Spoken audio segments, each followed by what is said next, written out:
Hi, welcome back to Melodic Minds, a podcast where we aim to explore interdisciplinarity in the process of music creation. Our podcast is hosted by us, Lynn and Beth, two researchers in the fields of aquaculture and infectious disease. Today, we're really happy to welcome our guest, Alex McLean. Alex is a musician, software artist, and researcher based in Sheffield, where he works as a research fellow as part of the independent open access studio. His research explores algorithmic patterns, investigating heritage algorithms across culture and how they can inform on new technologies. Alex has been performing his own algorithmic music since the year 2000, both solo and in a range of collaborations, including at No Bounds, Glastonbury, Sonar Barcelona, and Sonic Arts Amsterdam festivals. He's an active organizer across the digital arts, including co-founding and curating the Alpaca and Algorithmic festivals in Sheffield, co-founding the top live coding and algorithmic dance movements, and instigating the free and open source Tidal Cycles and Strudel live coding environments. So hi, Alex. Thank you very much for joining us today. And it's actually a very special welcome because the interdisciplinary crucible that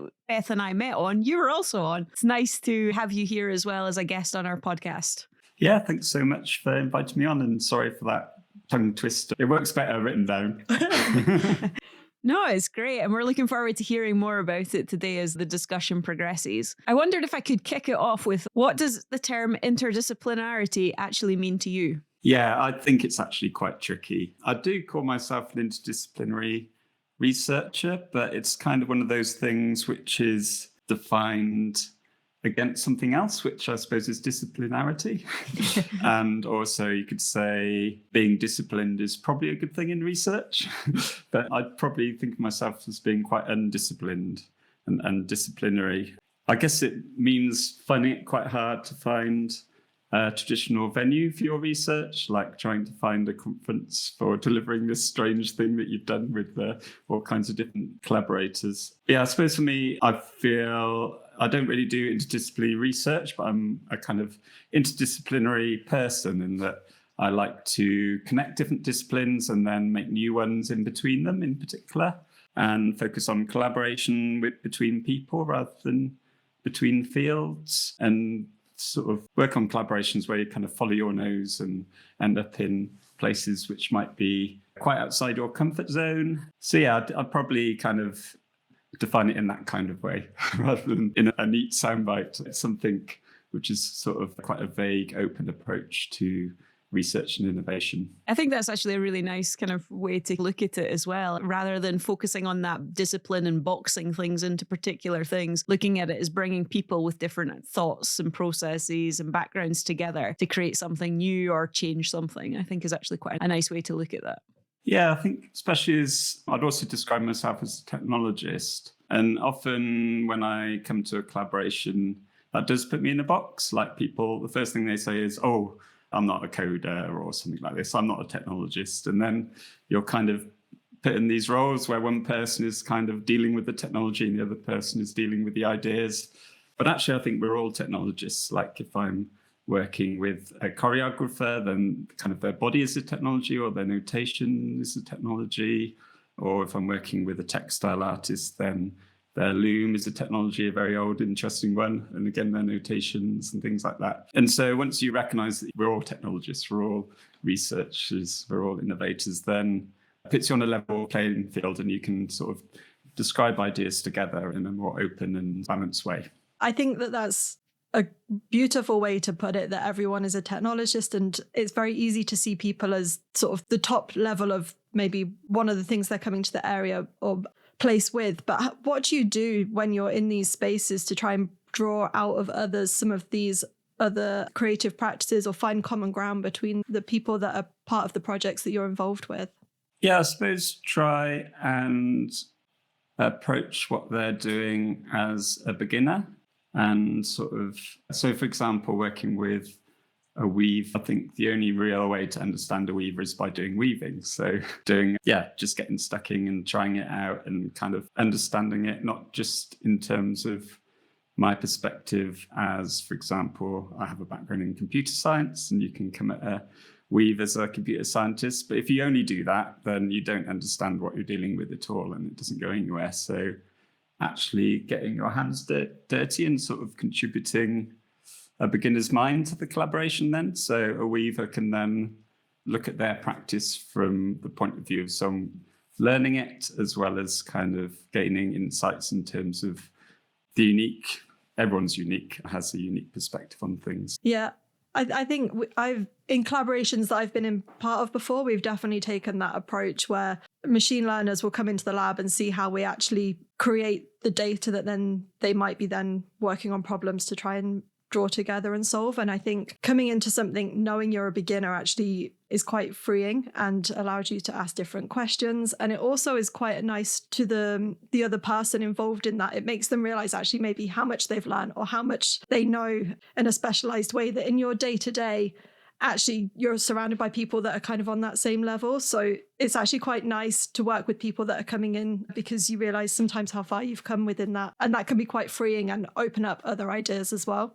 Yeah, and it means you're coming at it with humility, and so it allows people you're working with to also kind of lower their defenses and embrace what they do and don't know what they do. I mean, it's a strange thing when you're an expert in something.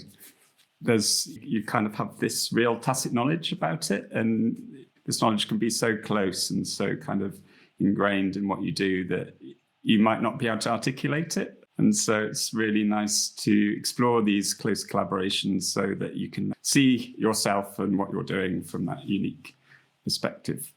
And I think that's the thing, that it's something about like collaboration and willing to be a bit more vulnerable in some ways, and to actually open yourself up to actually saying, I don't know, and can I learn from this, and can you show me, and actually just kind of working with somebody and seeing a different perspective, rather than kind of being a bit, oh, well, no, this is what I do, this is what you do, let's keep them separate. I think, yeah, you have to be a little bit kind of willing to take a risk a bit and see things from a different perspective. And this is what people do in music as well, of course. I guess music's a nice place for doing that, because even though you're completely different backgrounds and different experiences and inspirations, you can still pick up an instrument or a laptop, in my case, and make music together and instantly start collaborating. I guess that's harder if you have less compatible backgrounds, such as, I don't know, I'm sure you've come across lots of more challenging collaborations between disciplines, but yeah. I think you can always find something if you try hard enough and give each other the space enough. But Alex, I'm dying to ask you more about algorithmic music, which is one of your large areas that you work and you create. Can you tell us a bit more about that? And then I'm dying to ask you more about your Algoraves in a bit as well. Yes, so algorithmic music, it's a practice I've been doing since around the year 2000, making music with code. So this is something different from artificial intelligence in that it really focuses on human creativity. And over the last sort of 20 years, I've helped develop this practice of live coding, where people write code to make music live, often in front of an audience, often projecting their screens so that people can see the code that's making the music. But yeah, this question of what it actually is always puzzled me, and it kind of is what led me to go back to university as a mature student, eventually get a PhD and be in this position as a research fellow, is that I didn't really know what it was, even though I was doing it. But I've come to the realization that it's all about pattern making. So pattern making in terms of working with systems, manipulating that system to make something which works across textiles. But in music, it's all about things like playing with symmetries on multiple levels, repetitions, it's kind of geometries. So, for example, making a sequence of drum sounds, but then saying, I want to cut this sequence into 4 parts, and every third repetition, make the third part of that twice as fast, and then copy the whole thing, offset it in time, and then add distortion to that copy. So you get these kind of interference patterns emerge. But then more recently, over the last couple of years, I've realized that this isn't something new. Working with algorithms in this way, it's something which humans have always done for thousands of years, and sort of got into this practice of konnakol, which is South Indian Carnatic musical practice where you recite rhythms which are connected with the meridian drum. So you recite these syllables, which represent different drum strokes. And this is algorithmic in terms of you have these phrases which you're repeating and sort of growing in length and then shrinking, while everything is grounded in this tala, so this repeating structure underneath. So a simple example would be kind of saying ta di gi na tom, and then increasing the number of gaps and then decreasing. So, for example, I was just clicking an underlying pulse while expanding and contracting this sequence. It's really nice to think of that as an algorithm, even though it's just counting from 1 to 3 and then back again, because even though it's so simple, it generates all these syncopations where the pulse is falling on weak beats in between the syllables and then realigning again. It creates this pattern where these complexities just emerge out of this very simple transformations. And I really encourage you to look at konnakol on YouTube. Just so many incredible musicians working with it, including BC Manjanath, who I was lucky to collaborate with on a performance in Sheffield a few months ago. So yeah, kind of that is like a really simple example, and it only takes like adding another pattern transformation on top of that kind of thing to then be in the realm where you have these complex things happening just from adding together a couple of different rules, where it's really hard to see the connection between the underlying structure of the pattern and the rhythm that you get out. But that doesn't matter, because you can just, if you're doing it on a computer, you can just change that underlying structure and just see what happens. It's like a real kind of what if I add a bit of code here, what kind of rhythm do I hear? And doing that live in front of people who might be dancing is just a wonderful experience.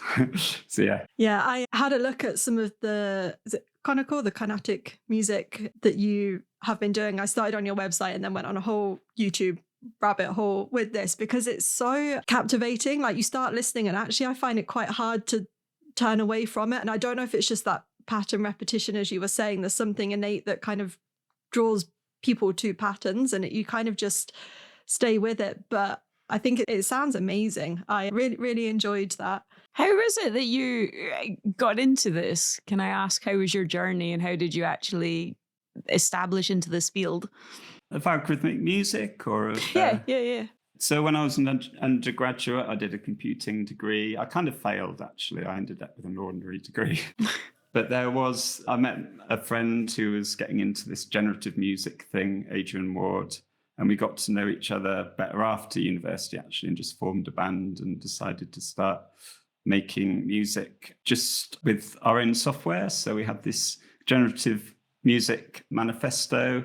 And one of the things was we only wanted to use software we've made ourselves and wanted to put ourselves forward as computer programmers who were being creative in front of an audience. And around this time, projectors were becoming a bit cheaper. So they were becoming available in venues so we could project our screens so people could see what we were doing. Thinking back to the 2000s, it was quite rare for programmers to be seen as being creative.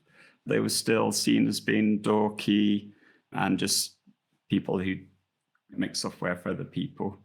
Yeah, we had a lot of fun and very quickly managed to get rooms full of people dancing to our code. And it's just such a wonderful experience. I've been hooked since then. And it kind of brought me back to academia at first to explore it, and made a specialized live coding language called Tidal Cycles as part of my PhD in Goldsmiths in London. And yeah, it's just been a wonderful ride, really, to sort of start off as a programmer, but suddenly find myself as a musician and work on tools to try and make it more practical as a way of expressing myself. It's very cool.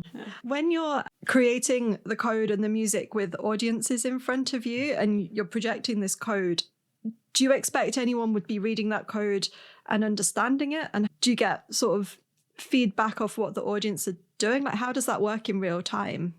Yeah, I've talked to quite a few people about this. Personally, when I'm in the audience of live coding performance, I don't tend to read the code, but I do enjoy seeing it. And you can see when someone is making a decision or deleting something or when they're running it and things like this. So you kind of see those decision points and the movements behind the music. But yeah, I think a lot of people do read it, especially other live coders who want to get inspiration and ideas. Yeah, it's interesting looking in the audience and seeing people with notepads. I think often they're actually ethnographers, but I guess sometimes they're kind of keeping notes. But yeah, I think it's not the case that you need to understand the code to be able to appreciate the music. I think you just need to listen to it. In the end of the day, as a live coder, but the most important thing for me is listening to the music that I'm making. As I say, it's quite hard sometimes to understand the connection between the code and the music, even as the performer. So yeah, listening is the important thing. How much of it do you decide in advance and how much of it is on the spot, responding to what the live audience is reacting to? So normally I do like to do what's called a from scratch performance, starting with a blank screen. I will kind of fall back on sort of things which I know work well, but enjoy myself the most when I'm in more uncharted territory, or often I'll collaborate with another live coder. That collaboration with BC Manjanith and another percussionist, Matt Davis, I mentioned earlier, that was really pre-prepared. Like we'd spend a couple of weeks really kind of developing the performance and mapping it out. And I had lots of pre-prepared code I was running. So it really depends on the situation. Usually it's improvisation, so it's working, just responding to the audience. So getting the energy from them, seeing how it feels in the room and listening and letting the music suggest what to do next. And when you're collaborating with someone in the coding in this improvisation way, how does that partnership work? What are the bounds? How dynamic is it? Is it different scripts being run at the same time? Are you working on the same document or screen together? Again, it depends. Normally in live coding, you're working on the same screen. So it's a bit like using a Google document or something like that. Multiple cursors working on the code together. It's quite fun jumping into someone else's code to add an effect or transform it or just delete something. Sounds massively chaotic. I've got quite a few collaborations which I've developed over many years, including with my friend Lucy Cheeseman, who performs Epiplocky. We always work in the same editor and kind of give each other space and things like this. Other times, we might have completely separate systems and just synchronize them. There's lots of different ways of doing it. Yeah, but I think the outcomes sound great. I really enjoyed listening to the music. I was saying to Lynn that I put it on and there was this like Pavlovian effect where it made me think back to spin classes I was in like 10 years ago. And then I was like, why is this? I was like, oh, it's because I used to dissociate and imagine I was dancing in a club while I was at this spin class. But it's really got me like choreographing spin routines in my head when I listen to it. Yeah, it's great. I keep going back to it. So there you go. There's another audience for you. You can promote it through spin class. Yeah, I'm curious about the patterns of spin now. I've not been to a spin class. Yeah, no, it really is heavy beat and hill climbs, sprints and everything in between. So I think it works quite well. I was just wondering if you've experienced sort of any barriers, because it is quite a different sort of approach to sort of music, and just wondering if you've experienced anything that's been quite challenging. Interpret that how you will, that question. I think definitely performing with instrumentalists is always a challenge. In a way, it should be easy. If the instrumentalist has headphones, they can listen to a click track, which gives them the pulse. But then they are following the pulse from the computer, and it brings lack of balance to a performance. So yeah, it's a huge challenge how to, as a laptop performer, come to a collaboration where I can follow my collaborator rather than vice versa. If they're just hitting a drum, I should be able to synchronize with them rather than having to follow the really kind of monotonous pulse of a computer program. With Manjanith and Matt in that performance, I'd set up something where I could do a tap tempo and adjust my timing and things like that by hand, which is actually really difficult to do while programming. So it's like I then have to learn a whole new way of interacting with time. That's kind of the biggest challenge for me. And similarly, I've worked with choreographers like Kate Sikio, who is an algorithmic choreographer. And finding ways to bring balance in that performance is difficult. So in one performance, I was there working my laptop, making music. Kate had a projection showing a notation for a choreography while she was dancing. And how to bring, when you're in such a different mode, sort of hunched over a laptop versus using your whole body, it's quite hard. We ended up having something so that computer vision was sort of tracking her movements. She kind of entered my code as one of the instructions that was moving around, sort of interfering with my code, and vice versa. The sounds I was making her notation move and reconfigure itself. So we're kind of interfering with each other's notations and this making the performance more of a struggle, which we were working with aesthetically. After we did this performance, we were happy with it. But from the audience perspective, what they saw was a male computer programmer working on their laptop while a female dancer just completely exhausting herself and looking destroyed by the end of the performance on the floor, and sort of had the perspective that I was in some way controlling Kate, where it was our whole performance that we were trying to make was about balance. So it's always a struggle coming up with something which works for your collaboration, but then when you bring it to an audience, that's how to kind of carry that collaboration out to the audience so they see it for what it is, or what we want it to be at least. So yeah, lots of struggles. But then I think that's, if it was easy, then it would be boring. I think looking for these struggles as something to work with is often the main topic. Absolutely. And I wonder, just a follow up from that is, what does success actually look in terms of a project for you? What does success look like? Yeah, I suppose it's quite clear when you're making a dance music performance, it's getting people to dance to it. But then that involves all kinds of things, having a nice venue and people being in good moods and things. So it's not like that's, if people enjoy it, that's just because the music was great. Often there's all kinds of reasons why people enjoy themselves. But I think for a collaboration, an interdisciplinary collaboration, I suppose it's whether you find that kind of shared sense of rigor behind what you're doing. I think rigor becomes a really interesting topic. Like if you manage, it's very hard really. Like if you're a computer scientist working with a musician or a human computer interaction person, then rigor might mean something in terms of experimental results and use of statistics. And a musician might be more worried about the aesthetics or the kind of historical references, or how the influences respect different heritages behind it, or something like that. And there's no easy way out of that.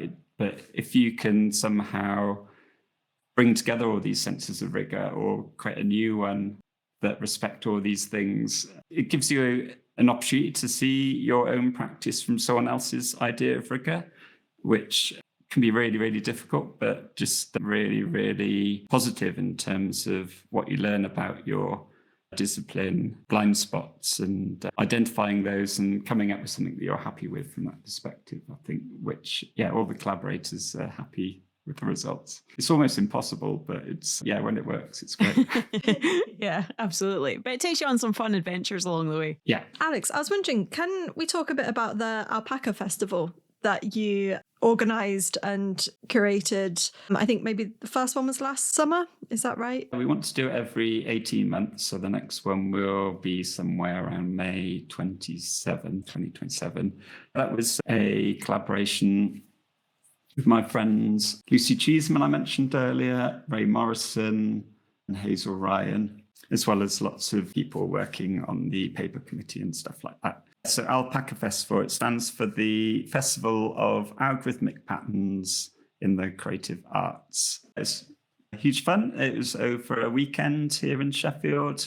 We had started off with a conference, so peer-reviewed conference with people, researchers and practitioners coming together from all kind of disciplines. Juggler was very popular. His approach to site swap, which is a kind of mathematical notation behind juggling, something where they make records out of paper, records as in like vinyl, but made out of paper using a craft cutter and making patterns, which are then sonified by putting them on a turntable, and did a workshop for that. Lots of workshops as well, and lots of performances, including Carnatic music and Algorave being where people do live coding to dance to, so algorithmic raves. A weekend festival with loads of talks, workshops and performances, all kind of exploring this idea of algorithms and patterns. Algorithms being about kind of having the sense of something that's out of human control,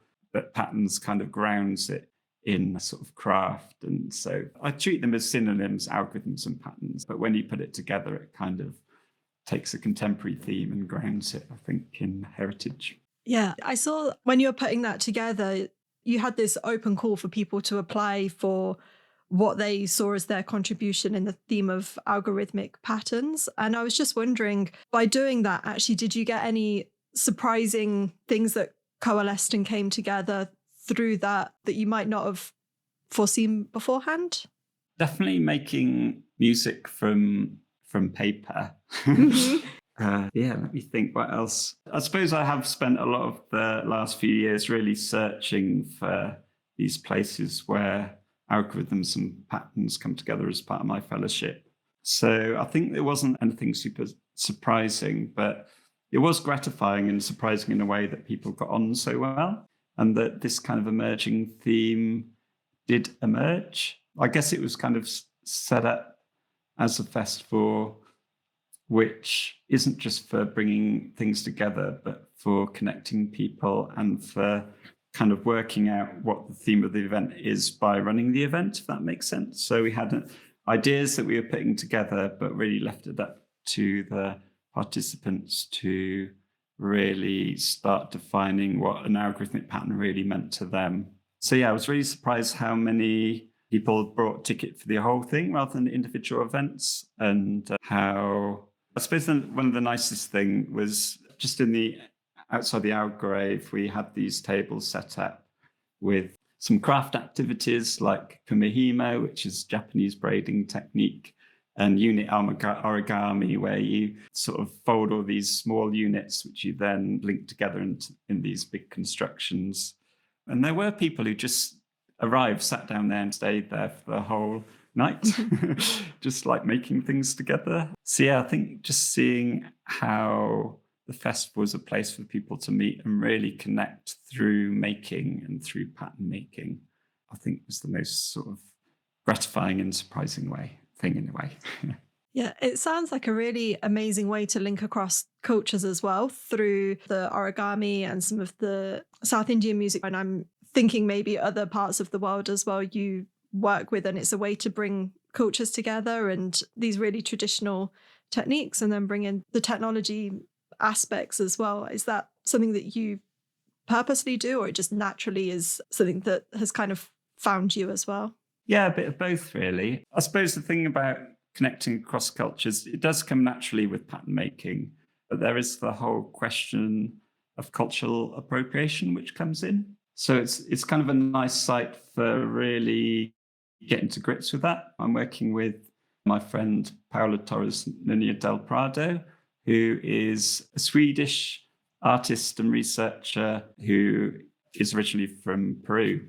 And she works closely with khipu, which is a sort of ancient knot tying practice, almost like a form of writing where you keep these records using knots tied in string in these sometimes tree-like structures. So this is something the Inca civilization did to keep and administrate their empire. And before that, the Wari people used more kind of improvisatory khipus. And she's been doing a lot of work in sort of using these khipus to perform music with by kind of infusing electronics into these sort of string-based constructions. And we've been working together on making, together with my co-investigator Dave Griffiths, making these open hardware interfaces where we can try and make computer programs by linking together these knotted constructions, things like this. But yeah, we spent most of our time sort of talking about the issue of cultural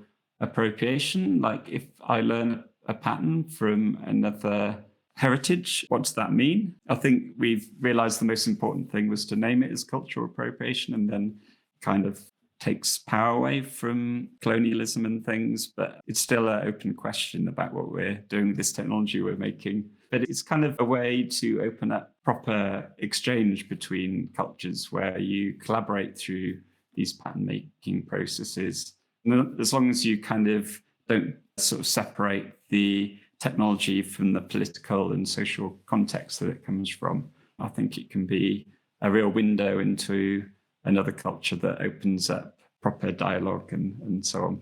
I think that's where it's interesting as well, is it's again like accessing a point from a different perspective as well. So like you say, it's a window into something. So you're coming at it from a different perspective, and perhaps you see things in a different way as well, from a musical perspective and from a computing perspective. But then also you do have the social, the political, the historical issues that are all associated with that as well, coming at it from different project ideas and stuff like that. You are looking at it slightly differently, and that awareness is a crucial part of that. Yeah, and it opens up all kinds of possibilities. Like we're sort of working on workshops with kids where we can introduce them to these khipu things and sort of work with them to make them, and then introduce them to this technology we've made inspired by it.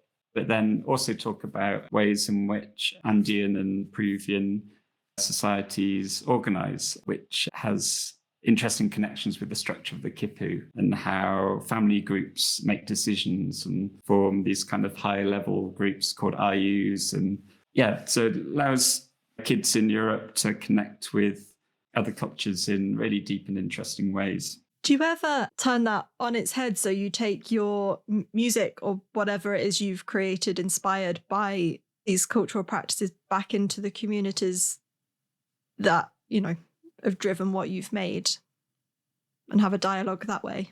Yeah, so I guess that's what my collaboration with BC Manjanith is, in a way. And with khipu, Paola travels often back to Peru, and this is type of culture where they still have khipus. And so, yeah, we're thinking about how to do a workshop with them. I think it's important for it to be reciprocal, this kind of thing. Yeah, I think it's brilliant. Do you have any advice that you would give to anyone who's trying to integrate these different practices into creative work, whether it's through music or other creative outlets?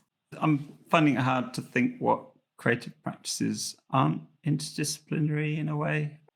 But yeah, I don't really have any sort of high level advice. I guess it's always so different depending on the practices involved.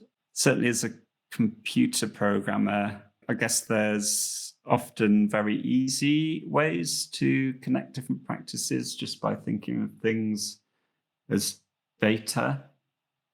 But that can really fail if you're not really respecting the material basis of the practices you're working with. For example, often with textiles, you often see software engineers and computer science researchers treating textile like a kind of two-dimensional printer. Whereas if you really engage with the weaving, you realize it's a three-dimensional structure of bindings and interweavings and double weave and all these, fascinating interference patterns that go on. So, I think not look for shortcuts, really engage with the material, and look for correspondences and differences, but don't try and translate too directly between different practices, I suppose. Yeah. Super, thanks. I think that's actually a really nice point from sort of like trying too hard sometimes can also be a challenge when it comes to things like trying to force interdisciplinary in a way that is a bit artificial. So it's about keeping that authenticity throughout, I guess, in terms of collaborations. Yeah, it can be quite annoying having to write funding proposals, but actually I find starting with a proposal when you're sort of forging a new interdisciplinary connection can be good, because it's a way to really understand whether you can actually work together. And I think if it becomes clear that you're not really connecting, you don't really see a way of connecting your different disciplines and something that does feel authentic, then that's a good reason to just not submit the application and spend your time doing something else. I think it's okay. You're better to find that out in the bid preparation stage rather than too late when you're actually committed to delivering something. Yeah, you can't find your collaborator for dust. Yeah. It's like doing a mini project, isn't it, in a way, a proposal, because you have to start collaborating. So I think it's fine for things not to work sometimes. I agree. And sometimes there's things that you can try and you think, hey, this seems like a good idea, but it's just not going to go anywhere. And you just have to call a halt to it at some point. But yeah. Super. So I think that's probably a good point just to finish up on. Unless there's anything else you wanted to bring up that you haven't had a chance to mention yet. No, I think we've covered it all. Thanks so much again for inviting me. It's been a lovely chat. We have one final question. Yeah. Is there a piece of music that inspires or resonates with you from an interdisciplinary standpoint, and why is that?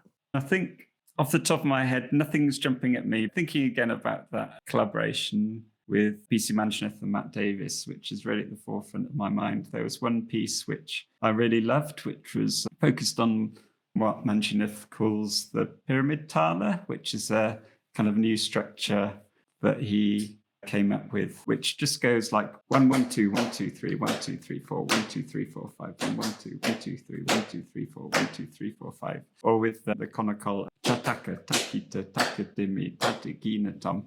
And and in this piece, Matt had the idea of like doubling each phrase. So instead of saying tataka takita takadimi tatigina tom, it would be tatataka taka takita takita takadimi takadimi tatigina tom. Each three of us were doing this and either doing it single or double like that or triple, and moving around, jumping between them, and all these kind of amazing rhythms just coming out of it. So, for example, with the taler, it would be like tata taka taka takita takita takadimi takadimi tatigina tom, but not just spoken, but on the drums and with my live coding. It's just so simple, just doubling, and while having the single taler underneath. And it was just so joyful. Sometimes basically just counting from 1 to 5 and then counting from 1 to 3 on top of that just generates all these amazing structures. And to be inside it, performing it with an audience for the first time in Sheffield, just a fantastic moment. So yeah.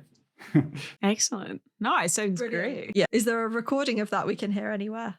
There is a recording. We will put it up at some point, but need to do some editing first. Great. Well, we'll put for it on my website. Yeah, we'll put a link to your website in the notes so people can go and check out some of your music, and hopefully that will be up at some point as well.